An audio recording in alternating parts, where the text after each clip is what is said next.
This is test 73, section 2, question 7. It says, Party X has recently been accused by its opposition, Party Y, of accepting international campaign contributions, which is illegal. Okay. Whether they did it or not is still way up in the air. All I know, I know two facts here. I know that accepting international campaign contributions is illegal. I'm not going to argue with that. That was stated. I'm pretty sure that's a premise of the argument. I'm not going to argue with the premises of the argument. I'm going to argue with the conclusion. So I read that and I go, yeah, okay. If they did it, then they've done something illegal. But I am also going to notice that they're being accused of this by their opposition. And so it's a fact that they have been accused of this, but it's not a fact that they actually did it. Okay. Such accusations are, however, ill-founded. So that's a judgment now. That's the speaker saying, well, this is a bogus accusation. Ill-founded, I seems to mean misguided or based on faulty evidence, maybe, or wrong for some reason. But, all I know is they've been accused by their opposition of this. The fact that their opposition is the ones that are accusing them of this does not mean that it's ill-founded. They could be 100% right for all I know. So I think that's going to be their conclusion.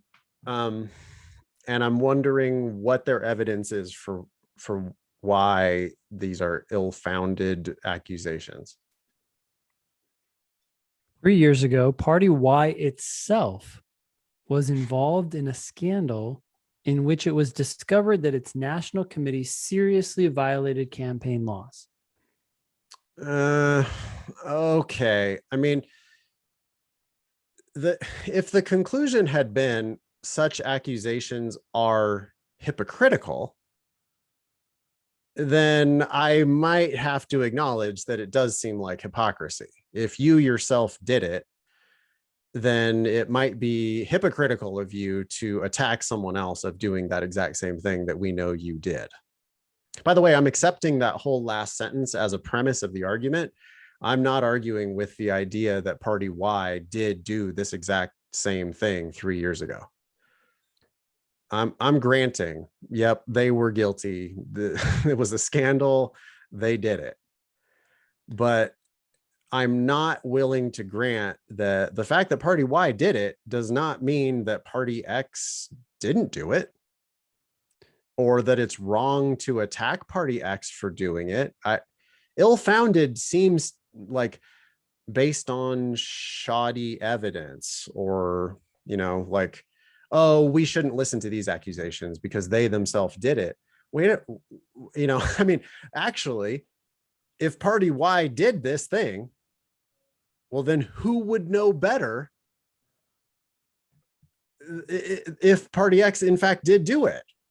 Party Y would be like, oh, you guys did this illegal thing, and we know because we did that exact same thing. Remember when we got busted and it was illegal and it was a whole big scandal? Well, now they're doing it.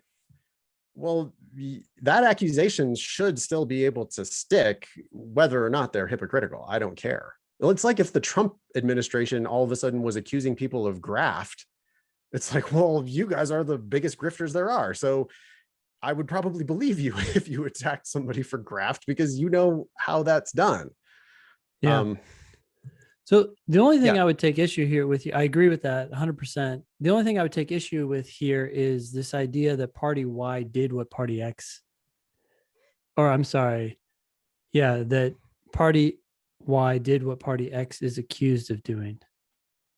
Oh, okay. I guess they didn't do exactly the same thing necessarily. It doesn't say that they accepted international campaign contributions, does it? It says instead that they seriously violated campaign laws. Okay, so maybe that means that they failed to document domestic contributions, or they misused funds somehow, or they, whatever they did. Okay, you're right. I didn't catch that. They did do something though. They violated campaign laws somehow. Yes. But the fact that they violated campaign laws somehow certainly does not get party X off the hook. Party X told, why not both? Why can't they both They be could both be super guilty. dirty? Yeah. Yeah, exactly. Cool. Okay. Question 7. Which one of the following contains flawed reasoning most similar to the flawed reasoning in the argument above? Okay, so I'm in pretty good shape here because I was yelling at the argument. Again, not yelling at you, yelling at the LSAT.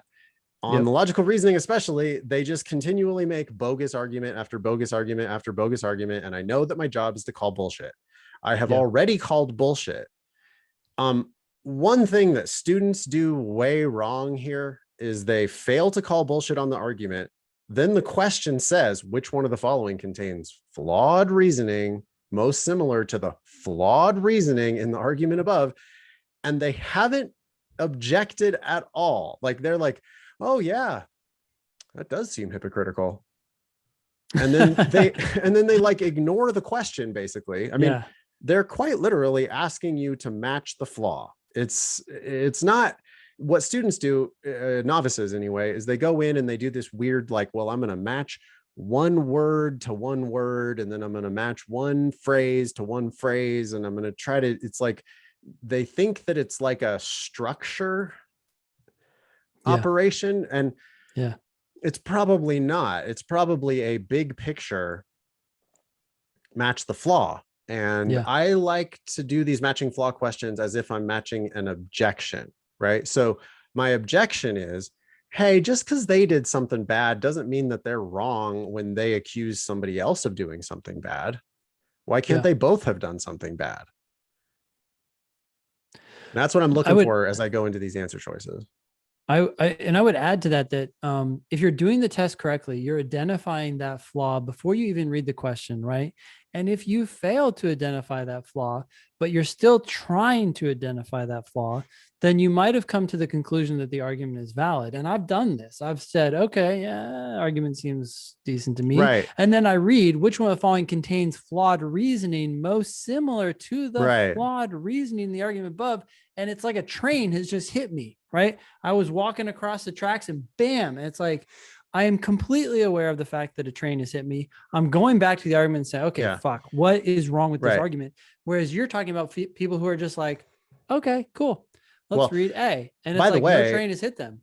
You know, this could be a harder question if they didn't tell you to match the flaw. If they just said, which one of the following contains reasoning most similar to the reasoning in the argument above, they could make it a much harder question. It would be the same exact question. They just wouldn't tell you that there's a flaw. So the fact that they didn't tell you whether there is a flaw or not doesn't mean there's not a flaw.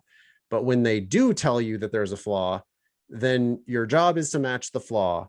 And as Ben said, if you didn't catch it, you better go back to the argument and make sure that you figure it out. Like, for example, if you read ill-founded, if you read that to mean hypocritical, this argument sounds good. You'd be like, well, yeah, that does seem ill-founded. If ill-founded means hypocritical, but if ill-founded doesn't mean hypocritical, then they have said, you know, if ill-founded means false, then my objection is like, hey, wait a second, just because these guys did something bad doesn't mean that their accusation about party X doing something bad is wrong.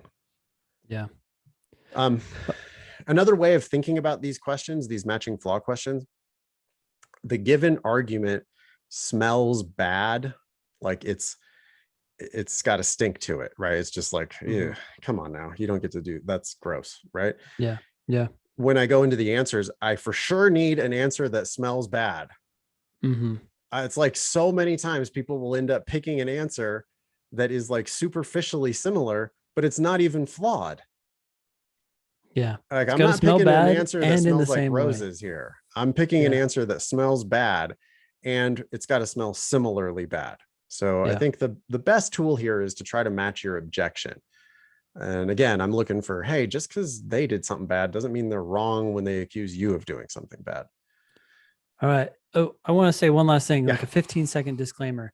I know some people are listening to this and probably saying, well, if the question stem helped you realize that the argument was flawed, shouldn't you have read that in the first place? And I'm just going to say no, because so often when people are told that an argument is flawed and then they read the argument and I ask them, okay, is that a bad argument? Of course, they're going to say yes because they know it's flawed. And then I'm going to ask them why. And they are going to think that they know, but they don't actually know. So the perfect test is actually to read the argument in the absence of knowing whether it's flawed or not and coming to that conclusion on your own so that when you fail and then you get hit by the train, you're really aware of what's going on and what's wrong with your thinking. Yeah. And the reverse of that is that if you read the argument and you think that they have actually proven their conclusion from their facts, which they do sometimes, especially on parallel reasoning questions, obviously not parallel flaw questions, but on parallel reasoning questions, they frequently will have proven their conclusion from their facts. And you need to notice that too. Yes, like our job is exactly. always to attack these arguments, and some of them already won. Some of them, like this one, already lost. Other Yeah. ones are somewhere in between where they're just kind of incomplete. And you do need to have that like an enthusiastic thumbs up, like summary judgment for the plaintiff, or thumbs down, summary judgment for the defendant, or, well, I don't know, we're going to have a trial. And you need to react to the argument. I really don't think it helps you at all to be tainted by the question stem. Not only that, but very frequently the question stem is just a distracting, confusing waste of time anyway. I mean, like, it's all about the argument. That's the game we're playing. Okay. Cool. So the question is, which one of the following contains flawed reasoning most similar to the flawed reasoning in the argument above? Answer choice A says, the plaintiff accuses the defendant of violating campaign laws, but the accusations are ill-founded. Do you want I me mean, it's to like identical stop? so far, Yeah. but yeah, go ahead. Okay. While the defendant's actions may violate certain laws, they are not immoral because the laws in question are unjust. I mean, that's not necessarily even a flawed argument. If I grant that the laws themselves are unjust, and if I mean this argument reaches, well, it's ill-founded. Why? Well, because it's not immoral. Why? Well, because the laws are unjust. I can't just say that that's objectively wrong.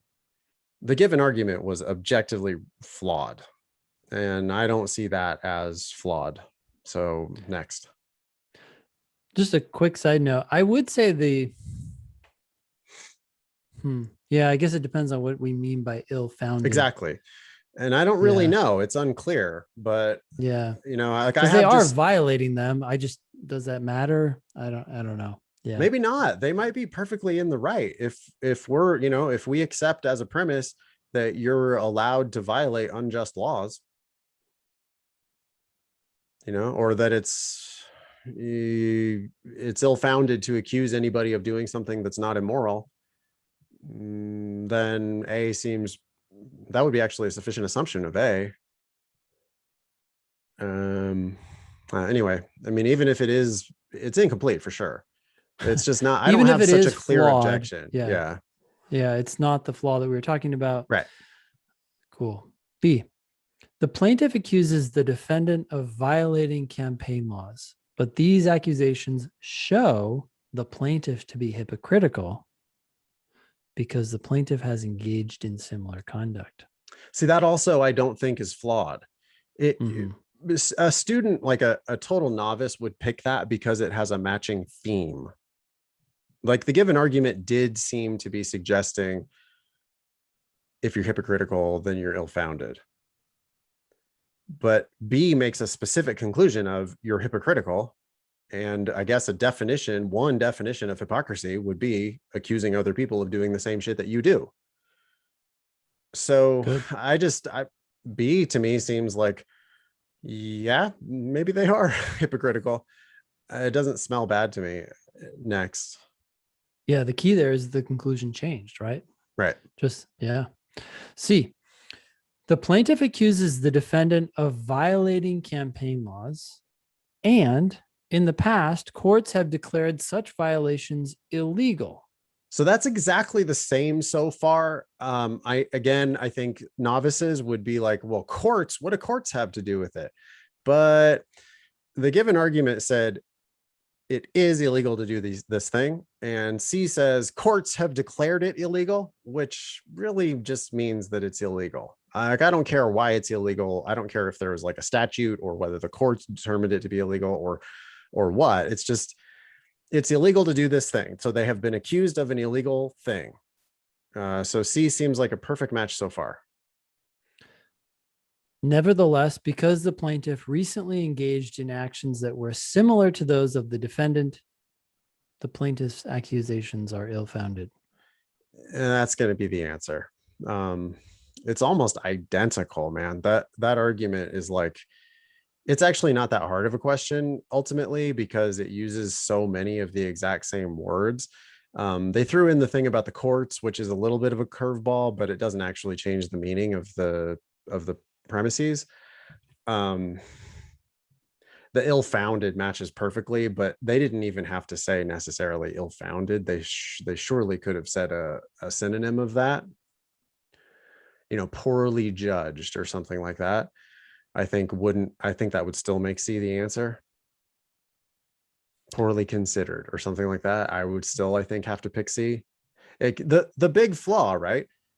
Hey, you don't get to say that the defendant is innocent or that you shouldn't be making these accusations against the defendant just because the plaintiff did that similar thing in the past. They could both be. Yeah. Why can't they both be wrong? Why can't they both be guilty? That's my objection to the given argument. Why can't they both be guilty? My objection to C. Why can't they both be guilty? If I can match that objection, then that's the answer. I bet people who don't choose this answer get wrapped up in kind of what you were talking about. So one thing that this answer, the courts. Yeah. And also the time, right? So like in answer choice C, the plaintiff, there's a sense that like, oh, this stuff was in the past for the plaintiff. I'm sorry, in the past for the defendant. It's not actually in the past, but there's this like talk, they use the phrase in the past and they associate that with the defendant. And then the plaintiff, quote, recently engaged in these actions. So there's this weird feeling that like the behavior from the plaintiff is recent and the behavior from the defendant is somehow associated with the past. I've got to disagree. Which is the opposite. Yeah, but the past is referring to the courts.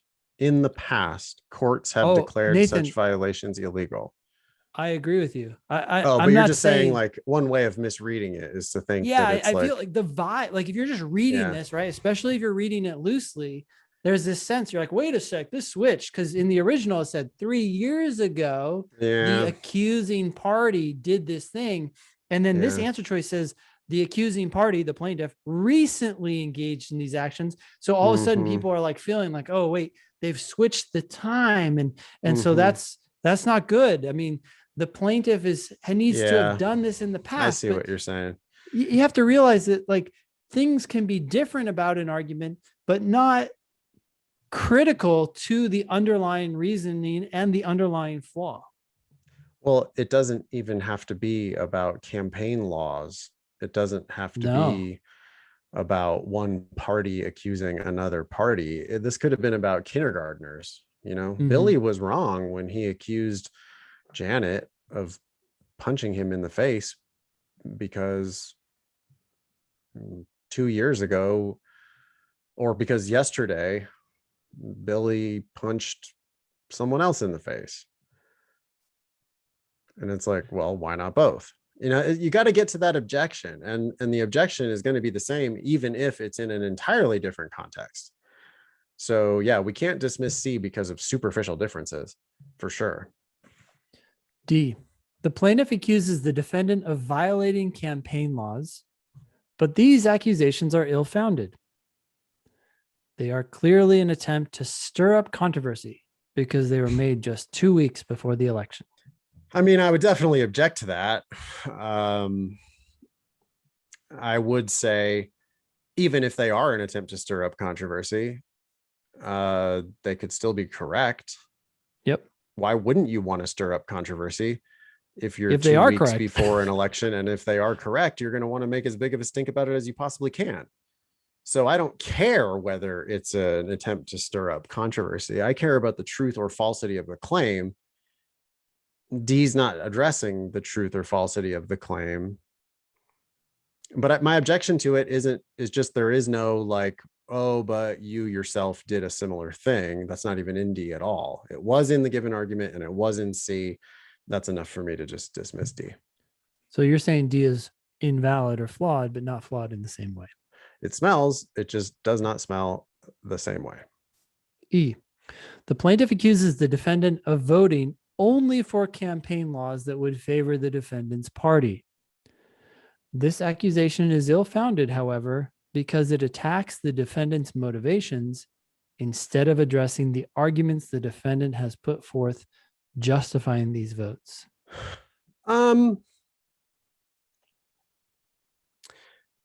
Maybe it's logically valid. Sure.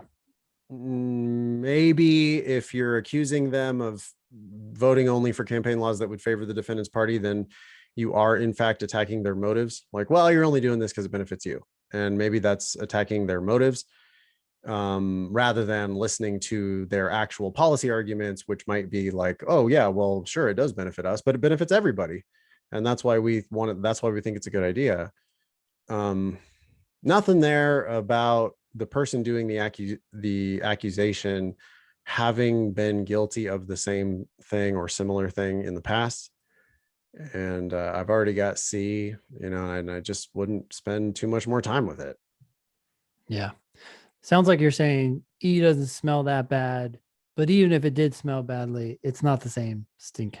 Yeah, exactly. No, and because I really treat these as if they were matching objection questions.